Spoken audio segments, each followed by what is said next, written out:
Hello मित्रों, मैं हूं डॉक्टर सी सैनी।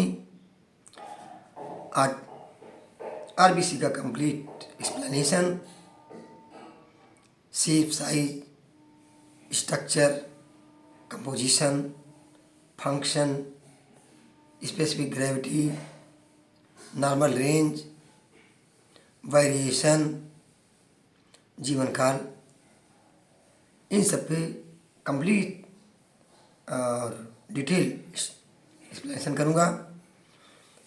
तो चलिए चलते हैं।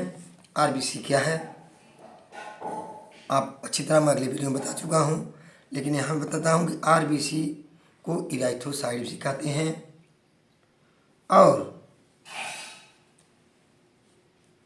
आरबीसी को रेड ब्लड कार्पसिल्स, हिंदी में लाल रक्त कणिकाएँ भी कहा जाता है।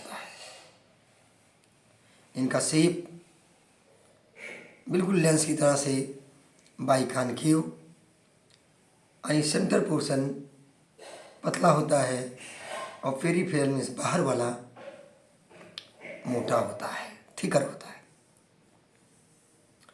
इससे आरबीसी बहुत इजीली से, इसके शेप के कारण बहुत आसानी से ऑक्सीजन का डिफ्यूजन हो जाता है आरबीसी में और बहुत फास्ट कंडक्ट ये करती है। इसका साइज 7.2 माइक्रोन। स्ट्रक्चर में चलते हैं। RBC specially non nucleated mammals में न्यूक्लियस एब्सेंट होता है, लेकिन एक्सेप्शन है कैमल्स, जिसमें न्यूक्लियस होता है, न्यूक्लियस पाया जाता है। इसमें DNA, Golgi body, endoplasmic reticulum और माइटोकॉन्ड्रिया एब्सेंट होता है ह्यूमन की आरबीसी में।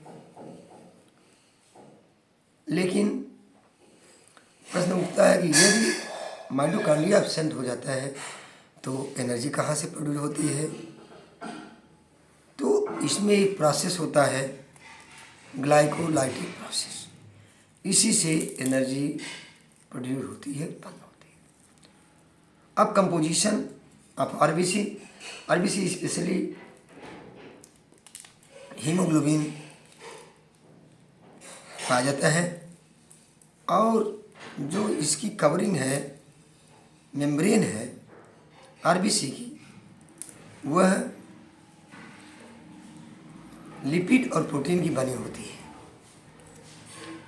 अब स्पेसिफिक ग्रेविटी ऑफ आरबीसी की स्पेसिफिक ग्रेविटी 1.092 से लेकर 1.101 होता है।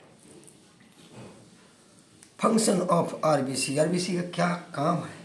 वेरी इंपॉर्टेंट वर्क, बहुत ही महत्वपूर्ण काम। आरबीसी ट्रांसपोर्ट करती है ऑक्सीजन का लंग से टिश्यू तक, different organ part of the body and tissue. और दूसरा है transport of carbon dioxide from tissue to lung. अब ऑक्सीजन का कंडक्शन, वहन हीमोग्लोबिन के साथ जब ऑक्सीजन कंबाइन करता है तो ऑक्सी हीमोग्लोबिन के रूप में ट्रांसपोर्ट होता है और वही हीमोग्लोबिन CO2 से कंबाइन करता है, कार्बन डाइऑक्साइड से कंबाइन करता है, तो कार्ब हीमोग्लोबिन के रूप में कंडक्शन होता है। अब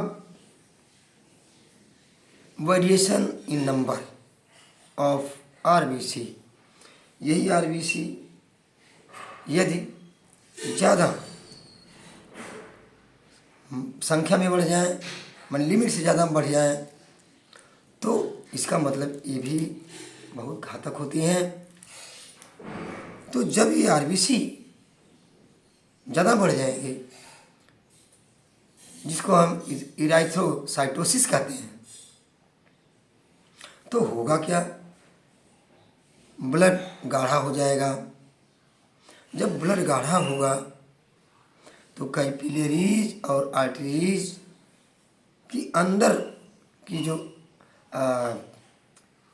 साइज होती है वो नैरो हो जाएगी, पतला हो जाएगा, थिकनिंग अंदर होने लगती है और रिजल्ट ब्लॉकेज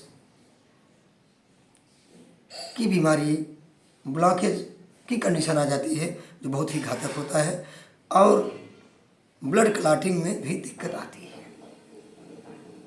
अब नॉर्मल रेंज क्या होता है आरबीसी का? एक हेल्दी एडल्ट ह्यूमन में मेल में और फीमेल में अंतर होता है। मेल में जो रेंज है आरबीसी का वो 5.3 से लेकर के 5.9 माइक्रोन पर mm³, जबकि यहीं फीमेल में 3.5 से लेकर 5.5 मिलियन पर mm³ होता है। अब लाइफ स्पैन, जीवन काल आरबीसी का कितना होता है? आरबीसी का एक हेल्दी एडल्ट ह्यूमन में आरबीसी का लाइफ स्पैन, जीवन काल 120 दिन होता है। वहीं न्यू बॉर्न जो होता है, नया बच्चा जो पैदा होता है, उसमें 60 दिन से लेकर 100 दिन होता है। मित्रों, ये रहा कंप्लीट आरबीसी के बारे में एक्सप्लेनेशन। आप हमारे चैनल पर बने रहे। अगली वीडियो हमारी WBC पे रहेगी, हार्ट ब्लड सेल जिसे कहते हैं। आप हमारे चैनल पर बने रहें, सब्सक्राइब करते रहें और हम आपको सहयोग करते रहेंगे। नमस्कार।